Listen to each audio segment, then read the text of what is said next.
Breaking news Jayashankar Bhupalpally జిల్లాలోని Singareni open cast గనుల్లో వరుస ప్రమాదాలు కార్మికుల ప్రాణాల్ని బలి తీసుకుంటున్నాయి.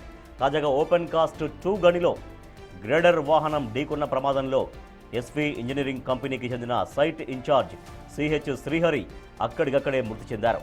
ఏపీలోని నెల్లూరు జిల్లాకు చెందిన శ్రీహరి మృతితో గనిలో విషాద ఛాయలు అలుముకున్నాయి. గత నెలలో కూడా వోల్వో వాహనం ఢీకొని ఇదే కంపెనీకి చెందిన మరో కార్మికుడు మృతి చెందగా జనవరి 10న OC3లో జరిగిన బ్లాస్టింగ్ ప్రమాదంలో సాయి కుమార్ అనే కార్మికుడు తీవ్రంగా గాయపడ్డాడు.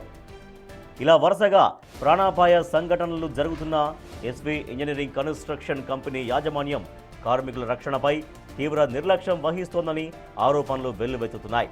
ఇంత జరుగుతున్న సదరు కంపెనీపై చర్యలు తీసుకోవడంలో సింగరేణి యాజమాన్యం వెనుకాడుతుండడంపై కార్మిక వర్గాల్లో తీవ్ర ఆగ్రహం వ్యక్తమవుతోంది.